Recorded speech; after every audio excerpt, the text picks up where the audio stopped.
Right. Let's get started. So hello, everyone. My name is Mutemwa Masheke. I'm a product manager at Microsoft on the Azure governance team. So the product portfolio that sort of is responsible for Azure Policy, Azure Resource Graph. We just GA'd a new resource type called change tracking. And so we'll get into that in a later session. Arnav is here as well, and we'll be presenting together. So we'll get to see more about what governance looks like at large. But within governance, there's also a product that has a very close integration with Azure Policy Code machine configuration. And essentially, what machine config does is it enables you to configure settings in Azure at scale. Using PowerShell, and we have some built-in policies as well in Azure Portal. So we'll get into that today. We've got tons of exciting features to tell you that are lined up for our roadmap. As you can see, it's a very chill session. So if at any point you have any questions, I would prefer questions at the end, but sometimes it's better to just ask right there and then. So that would be appreciated regardless. So just wanted to say thanks to the sponsors that made this event possible. And I just wanted to say I'm really glad to be here and have this opportunity to showcase our features today. So just a little bit about me. My name is Mutemwa Masheke. I was born and raised in Lusaka, Zambia. And that's kind of Central Southern Africa. I now live in Seattle, Washington, where I work for Microsoft. I studied computer science at Princeton University right before I became a product manager in the Azure governance team on policy and machine config. My hobbies include singing, among many others. My older brother is actually right here in the crowd, so he can tell you. Others might not enjoy my singing, so that's kind of like a different side to it, but I sing regardless and I quite enjoy it. So that's a little fun fact about myself, and hopefully we'll get to know each other as the conference goes on. And if you hear me singing, just don't file a complaint or call the police. All right. So what is Azure Machine Config? So if we could do just a quick show of hands, if anyone is a current user or is familiar with the product. Okay, kind of ish. Okay. Cool. Trying. Yeah. No. I have a feeling I might know why it's trying and not fully, but I would love to hear more about that when you get to the Q&A section as well. So for Machine Config is a product that has, like I mentioned earlier, a close integration with Azure Policy. And essentially the value prop of our product is, unlike other configuration management tooling, we allow our customers to download our agent and configure their servers at scale across different sort of cloud environments. So we have customers who are using either Azure VMs or on-prem that have our agent installed, and they're able to conduct server configuration at scale across both environments. We have customers bringing in, unfortunately, I have to say it, AWS VMs into Azure, and so they're able to use our agent as well to configure their resources. We've got Google Cloud, which I won't mention more than once in this session. And of course, we've got today customers running both Windows and Linux servers. And so our service allows you to write policy as code as well as use our built-ins and apply it at scale across those different environments. And that might resemble how some of you all might be managing your resources today. I'd be happy to learn more about that. So essentially what we allowed you to do is dynamically assign your configurations across many different environments. Like I mentioned, Windows and Linux, virtual machines and on-prem resources.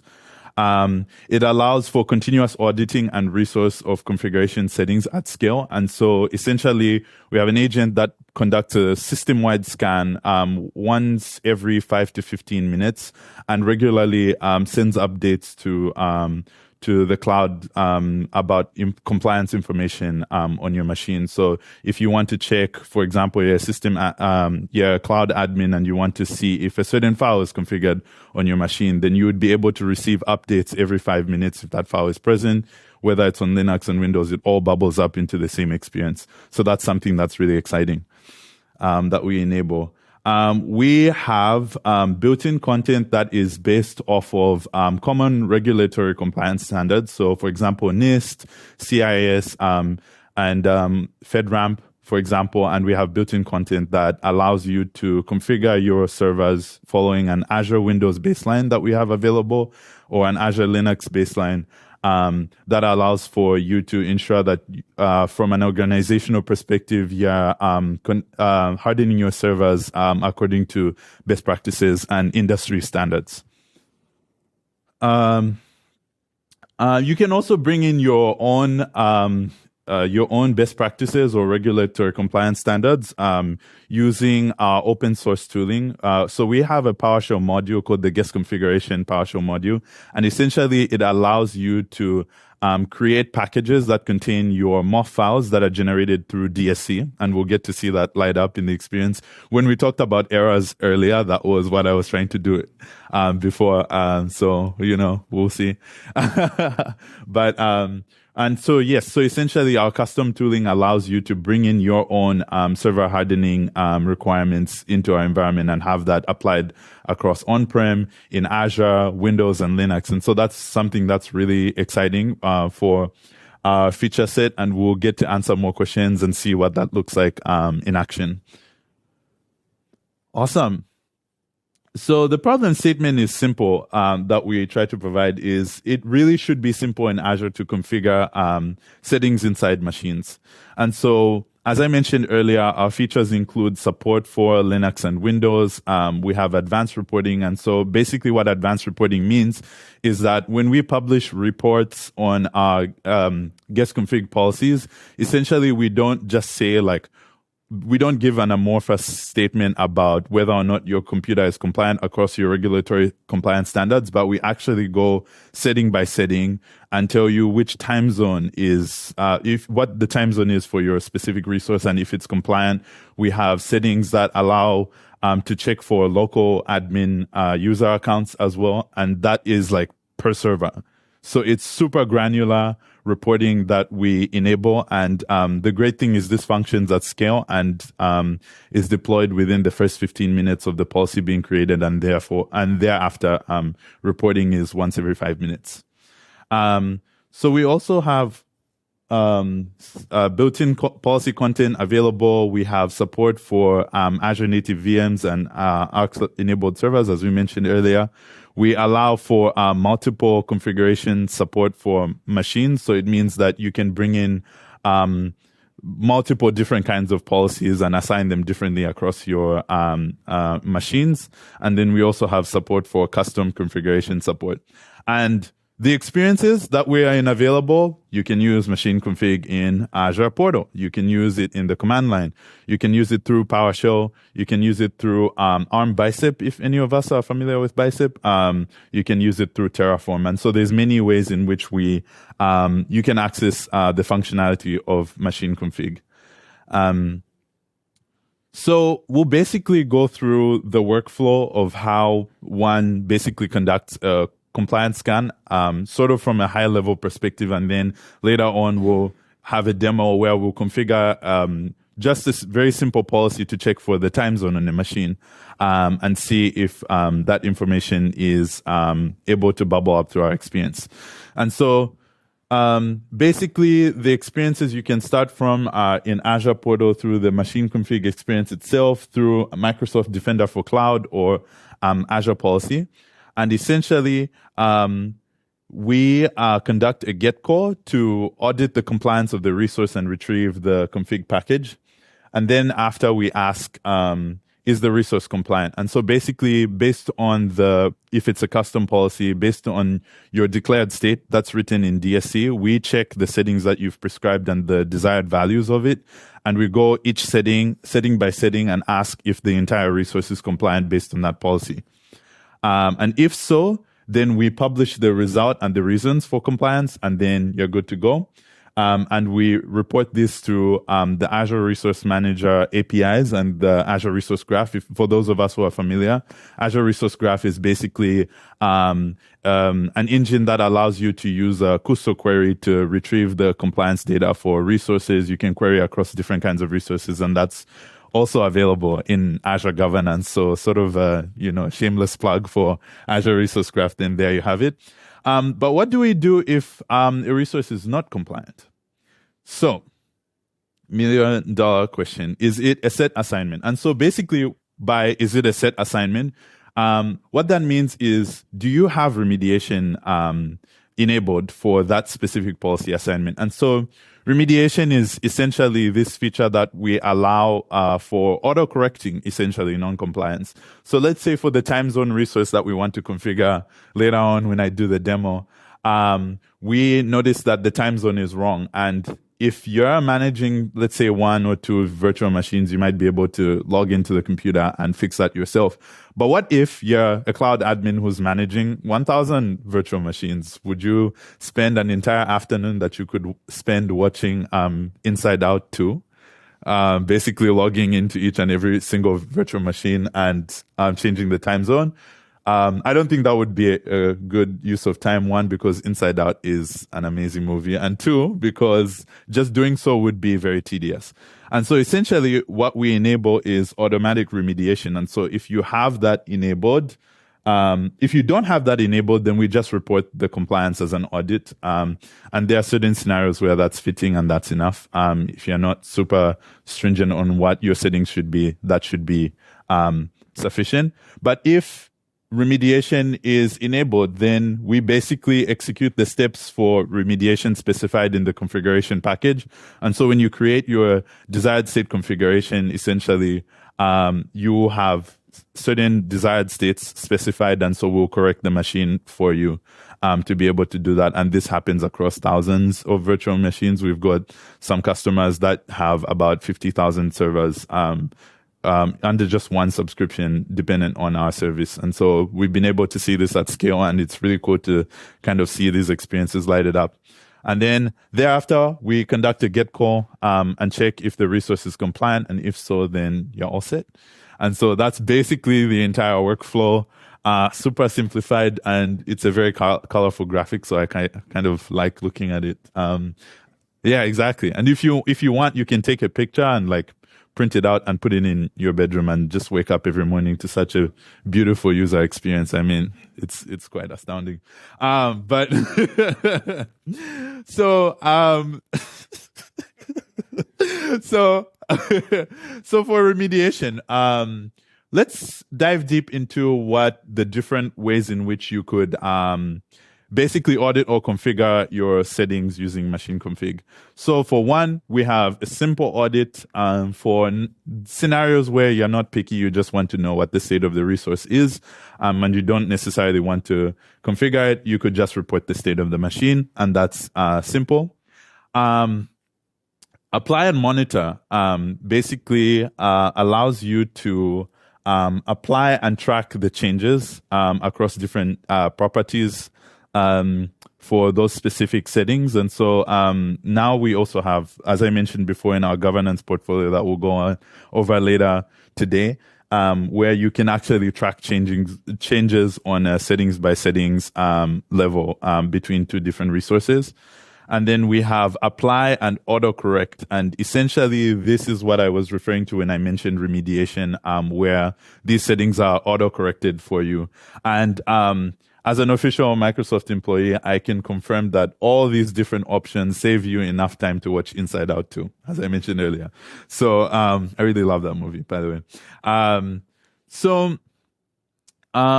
We also have some open source tooling available. So with the changing environment in the cloud, we want to give you all as users of our service an opportunity to be able to see the inner workings of some of the DSE resources that are being deployed on your machines. So we have a collection of different DSE resources that are common across different customers. And so you don't need to create custom resources because we have a collection of open source DSE resources that you can deploy in your Linux VMs. And so before I kind of go over what those different resources allow you to do, I'll just show a pretty robust distro support matrix for Linux, if you ask me. And this is a constantly updating list as different servers sort of come into support and deprecate support. We also kind of make alterations as needed. But as you can see, there's sort of such a large array of versions on Linux that our service is available. And so if you recognize any of them, you could plug in as soon as you onboard to the service. And so we have resources in the NX Tools library for user and group management. We've got file system operations. As I mentioned earlier, if you're sort of trying to track a specific file and the contents of the file across thousands of machines in Linux, then you can do that using our module in our NX Tools module and have that bubble up at scale, sort of as soon as the policy is enforced. You can also search for packages. You could install and uninstall packages as well using our NX Tools module enabled by Machine Config. You can start, restart, remove, and add services that are running on your device.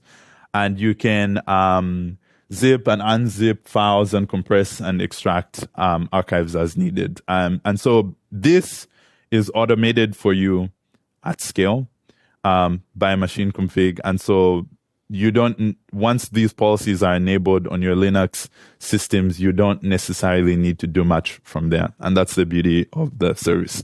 And this is now generally available. And so I'll provide, actually, I didn't include this. So I will be able to provide a link. Oh, there we are. Yeah, I'll be able to provide a link for our NX Tools library so that you can be able to take a look. And this is, as if we think about syntactic sugar, this is a very simple code example of how you can check if a file is present on your device by providing the path, the type of the file, if it's at the root level, and you can also check for contents that are present within the file as well. So it's pretty neat, and it allows you to leverage your PowerShell workflow to automate as needed, and we've got tons of different resources available, as you can see, to meet some common use cases that you might be needing. And given that this is open source, once you download the repo locally, you can make edits and adjust to suit the tooling as needed for your custom scenarios.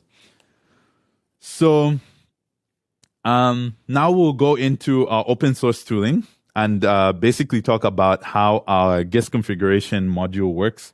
So upon installation, well, I just wanted to see if there's a show of hands. How many of us are not familiar with desired state configuration by any chance? Okay, so we're all DSC users. Okay, perfect. So you can see you can configure the get, set, test, and reasons function. The reasons value is actually really important because when you create custom policies, the reasons that you configure for compliance and non-compliance actually bubble up through our experience as well. So this is available today, and just wanted to mention that including reasons, custom reasons for your settings could be really informative once compliance is reported. And so this is basically contained in a MOF file that you generate and upload as a zip package to an Azure storage blob or any public storage that you see fit. And you can generate a guest configuration policy and specify if you want to have remediation enabled and deployed through Azure Policy. So another beautiful workflow diagram that you can print if you want. And something that's really exciting that we'll get to talk about later on in the session that's coming up is the ability to privately store your configurations. So today or previously, customers would use SAS tokens in order to sort of pseudo privately access configuration packages. But we've received feedback that for a lot of customers, this is difficult to manage. I see a lot of heads nodding. Yeah, there you go. Yeah. Oh, is that the reason? Ah, okay. Yeah. No. Yes. So we'll look through what the new schema looks like for once we have the managed identity enabled. I'm glad to know that this is a good feature because sometimes you release something and then people don't use it, so I'm really glad, gonna take this feedback to the team and say I told you so. But anyway, so we'll have managed identities enabled, so you'll be able to have private access and control who can see your configuration packages. Especially in today's landscape, cybersecurity is a top priority.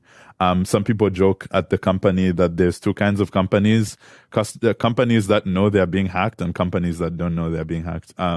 So with that in mind, we have managed identities on the roadmap and almost available within the next year. For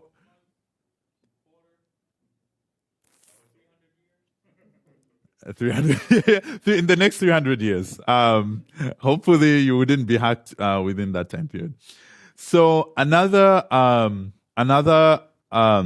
sort of open source tooling we have available is our guest configuration module.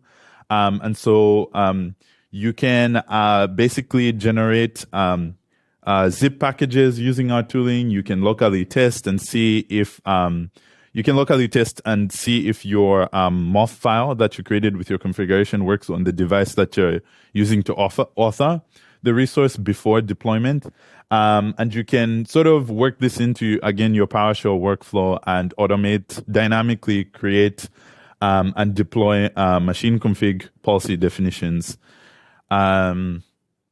And so within this workflow, as I was talking about earlier, where you can, where you can see sort of the difference between the experience we have today and what's coming with managed identities, is in our current experience today or our previous experience, you had to use a lengthy SAS token as exemplified here. I was very proud about making this slide because I was like, I'm a bit funny. And so now you can basically specify a managed identity, provide the resource ID in your in your policy creation experience, and then that's pretty much it from an accessing the package perspective. So that's something really neat. So how about a demo? Does that sound good? All right, awesome. Yeah, cool. I was told I had to do a demo for this presentation. I was like, yeah, happy to showcase what works. So let's see if this will share my screen. So let's say you are a cloud admin and you want to configure time zone settings on your devices. And so since I'm from the Pacific Northwest, which is where Seattle is, I want to make sure that all my virtual machines are in PST time. Really simple. So we have this time zone configuration, and we'll use the time zone resource and just name it time zone config because we're very straightforward people. And we'll just run this in the terminal and generate a moth file. So let's see. So as you can see here, we have a moth file created that's labeled localhost moth, and this is what we're going to be using to create the zip package that will upload to Azure Storage. So from then on, we want to specify the parameters for our policy, and this is really crucial. So if you see this this parameter here that says audit and set, there are two allowed values for this specific parameter. There's audit and set, and those make the difference on whether or not you have remediation enabled. So if you accidentally just select audit, anyway, I won't make another inside out joke, but yeah, essentially if you accidentally enable audit, you'll be able to still receive compliance, but you won't have remediation available. And so what we're going to do is we're going to generate the zip file that will upload to our Azure Storage Blob, and then see what the contents are for that zip file. Okay, awesome. So we have a time zone config zip, and let's take a look and see what's inside that zip file, because we wouldn't want to enable, let's see. Yes, I think this is in this folder. Oh, okay. Oh, there.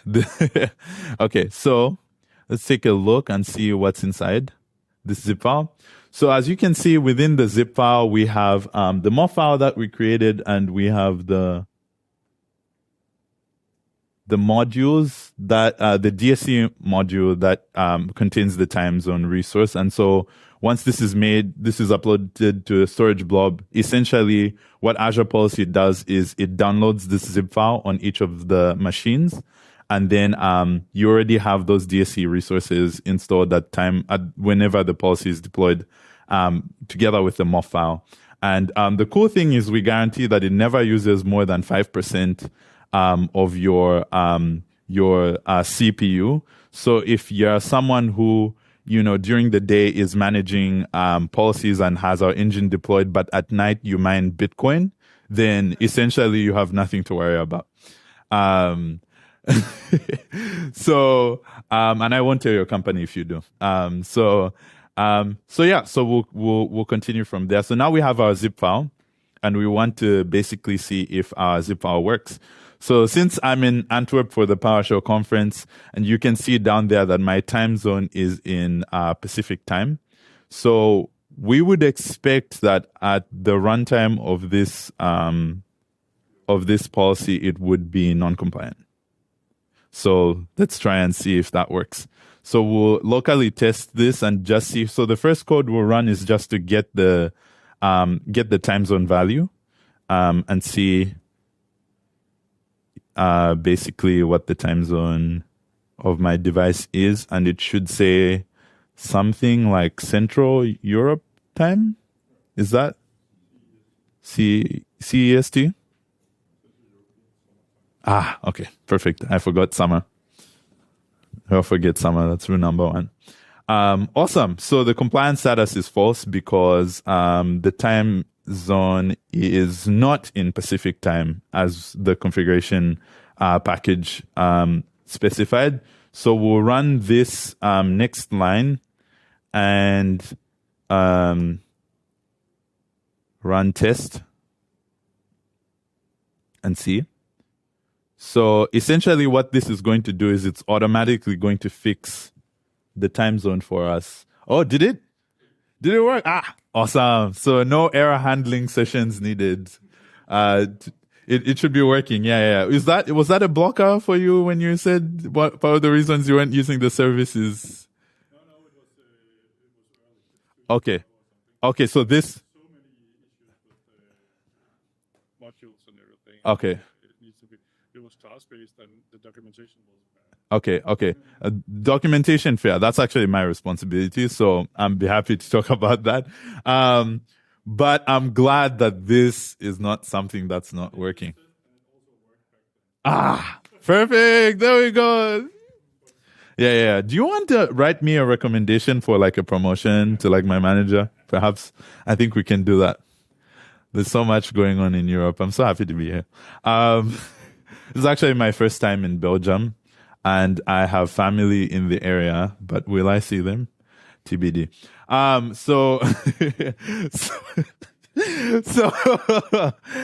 Okay. So next up, we want to be truthful and honor the user experience that I specified in that beautiful. My older brother's laughing. What we'll do next is we will select all this. This is okay. So essentially, this is using the Azure Storage commandlets in PowerShell. So there's a very nice and neat way to tidy this all into one function and a couple of arguments. I'm just going to display the whole thing and maybe not go into detail about this part because I'm not responsible for Azure Storage commandlets, but I just wanted to show them for transparency. And so essentially what we're going to do is we're going to upload, we're going to create a new Azure Storage blob called timezone.zip and upload our configuration package there. So all this is part of their commandlets. So let me copy this and then run this in the terminal. So it should say it already exists, and then I'll click yes. Do we want to overwrite? We will. And it's been uploaded. So if you go into the Azure Portal, you should be able to find the storage blob existing with your package uploaded. And from then on, we are able to, so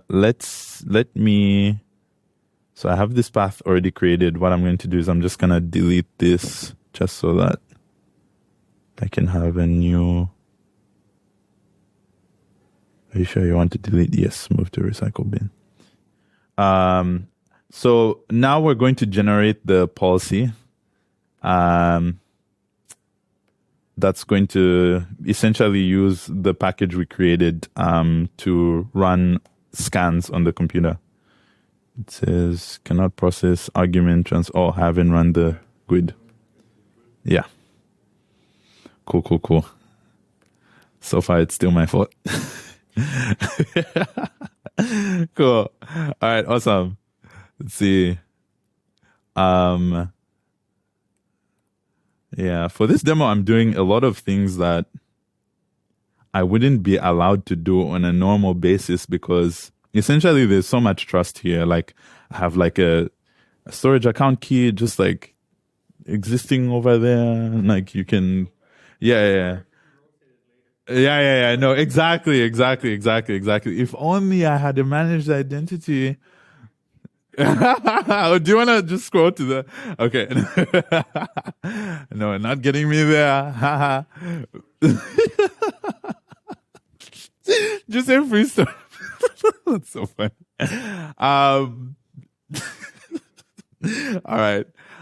So now we have our new guest config policy definition generated. So we can open that up and kind of see what it looks like. And so essentially we have all the policy parameters nicely configured. So you don't need to create your own policy. You can modify this further and edit it. For example, if you really enjoyed this session and you want to add Mutemwa is the coolest. That's me, by the way. Singer. Thank you. That's amazing. Cool. See? Someone told my older brother I'm a good singer. So yeah, there you go. So you can further edit this file and specify it to your needs. So I'll just insert that there. I really appreciated the singer addition, by the way. Like that meant a lot to me. So and so now we can go back and we can check the we can essentially run the policy. Okay. I think this policy might exist. So I will add psconf EU here. Okay. Cool. So I'll just copy that and then run. Perfect. And it is done. So we now have a new policy definition, a custom policy named psconf EU machine config time zone that will be deployed to the thousands and thousands and thousands of servers you have available. And since we selected audit and set, we basically don't need to worry about it. You might need to worry about it if, for example, you assigned this policy, but you did not install the agent. Sometimes that happens. So what happens is essentially customers will be looking through the list of policies available, and they'll assign those policies, but not assign the prerequisite policy. So we do recommend installing our extension first on your subscription before assigning any of our policies for that to work. All right, perfect. So we had a successful demo. I definitely wasn't editing my slides 5 minutes before the session began. So we will just continue and talk about some. Oh, before I do that, actually, just so that I remain truthful, I can show you essentially what this experience looks like in Portal. I know we're all PowerShell users, but essentially, you can see that for the time zone policy that's available already, we have compliance by like specific machines. And so you can also look at the details of this policy from here. Oh, this is compliance, so there's no reasons there. Oh, okay, the reason here is probably that, yeah, the compliance reason is here. So let's see what the reason is. Well done.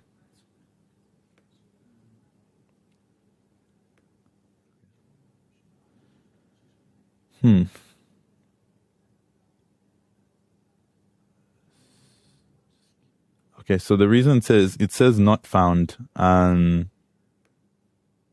there wouldn't be a reasons property bubbled for a compliant resource, so we shouldn't expect anything here. But essentially, why this reasons property says not found is typically because of the error that I mentioned earlier, where sometimes customers don't install the agent first before deploying the policy. Then this is what happens.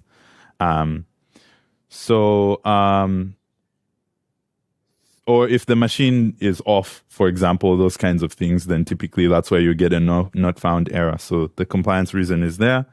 And so we'll go into the last part of our presentation today, which brings me so much sadness because I was having so much fun. So essentially, we'll just talk about some roadmap items that are really exciting, and we can sort of use this as a great way to, gently begin the Q&A session. So coming up soon, we'll allow you to have a first-class experience to view settings as resources in Machine Config. So essentially what this allows you to do is for all the settings you have available in your machine, or for a predefined set, as soon as your VM is turned on and you have our extension installed, these settings will light up from an audit perspective without creating a desired state configuration. And so you can sort of create ARM templates for these resources and configure them much easier and have like a built-in sort of at deployment experience where you're able to view resources. So that's really cool.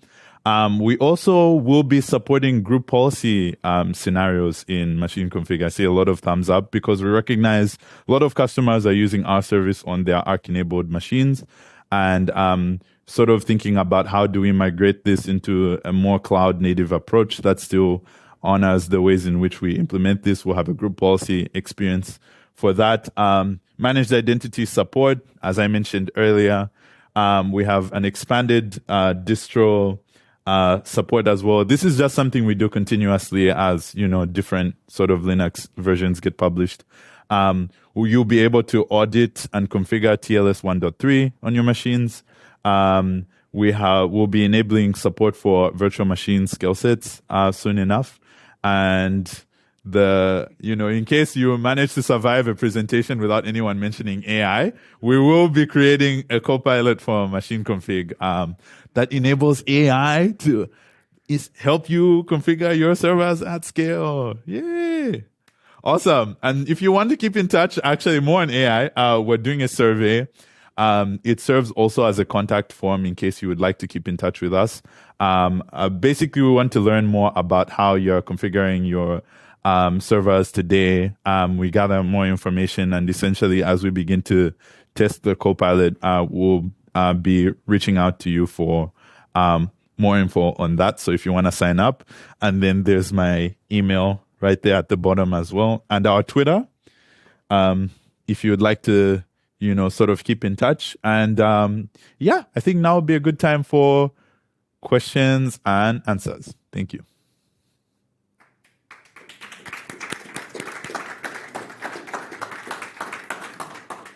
Awesome.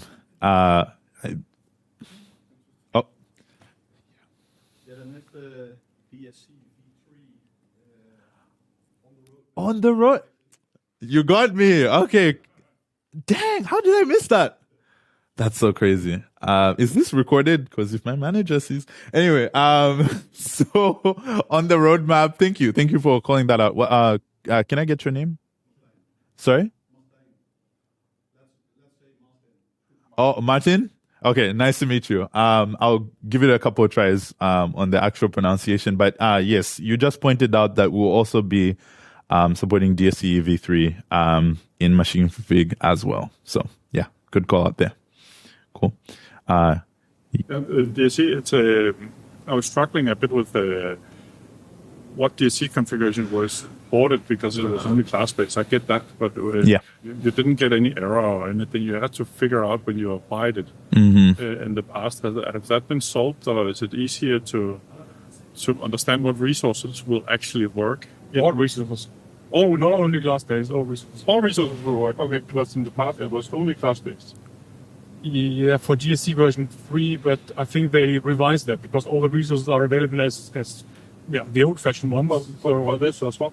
For this, okay, because the last time it was only working with, I think, was a specific version of PowerShell, and it needed to be class-based as well. I know because they did last time the conference, importing the DSC workshop concept, so that this data sampler connected to DSC release pipelines with the guest configuration, and it worked out of the box.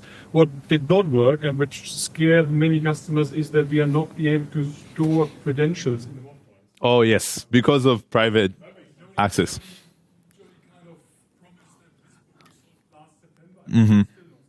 Yeah, so that's our solution to that, and I'm actually glad to call that out. Is your name Raymond and Christian? So Christian, Raymond. So we essentially are solving that through enabling private access and supporting managed identities, user-assigned managed identities. Yeah. You want to assign for the domain. Yeah. Or you have a service that you want to configure. So you have to somehow be able to put this yeah. What's the roadmap in this case? So the next step would then be to support key vault storage of the the credentials. Yeah. So if you store the credentials in Key Vault, this is another roadmap item that follows sort of seamlessly from enabling managed assigned identities. Is you can exactly. So you can reference the Key Vault, the credentials in Key Vault using a managed identity. Yes. Yeah. Okay. We're in the clear? Are we good, Raymond? So we would first need to enable managed identity support as a first step. And so that's something that we've committed to complete sort of within the June-September timeline. And we're more on the closer side of that. But just because it has a couple of security implications that as testing sort of evolves, it might move closer to September, but it's within our semester release cycle for sure. So we're actually almost done. And I was talking to one of the engineers on our team who's working on this. Shout out Amea if you're watching this. And we're almost good to go. Yeah. Versioning of the policies as well? Yes. Yes. So so in our later session with Arnav, we'll talk about versioning as a feature that is currently in preview today. So essentially what this is you'll be able to see versions for built-in policies, available soon enough. And there's a preview experience that I can showcase, when we go over it later. so that would be something. We wouldn't have versioning for custom policies available out of the box yet, just because with the way, we sort of indicate if it's a major update, a minor update, or a patch, or a deprecated policy version, it's just a bit difficult to sort of onboard customers to policy conventions. So it will be available. Yes, I think so. Yes, but definitely for built-in content, we're literally on the horizon. There's actually a tutorial video on how to assign versions for a different policy, and I'm doing the video, so you'll see my face again. 200 different tenants and everything. Yeah. Be able to scope the environments and update them accordingly. Yeah. Different subscriptions. And it's like a mess right now. Yeah. We need to make a new policy. Yeah. Yeah. No, definitely. The part is the biggest problem. We need to reassign and Yeah. No, that's version management is pretty much almost done. So that's also available for policy initiatives too.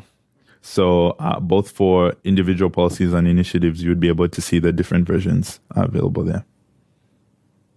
Yeah. Cool. Yes.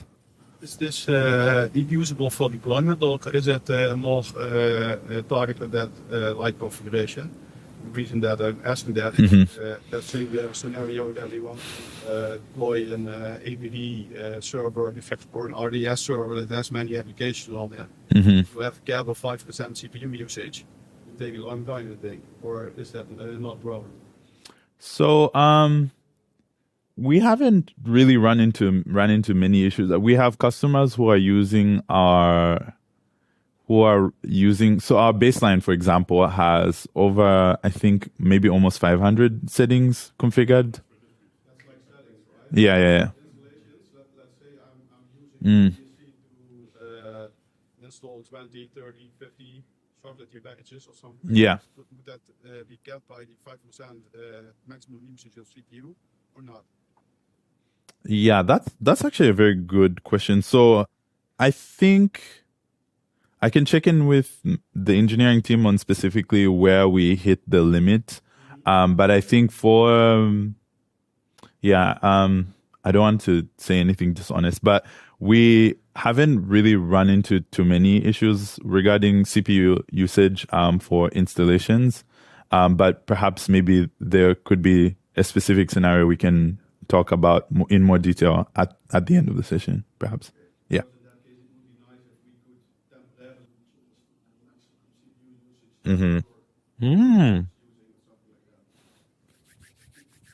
Cool. Great. That was great call out.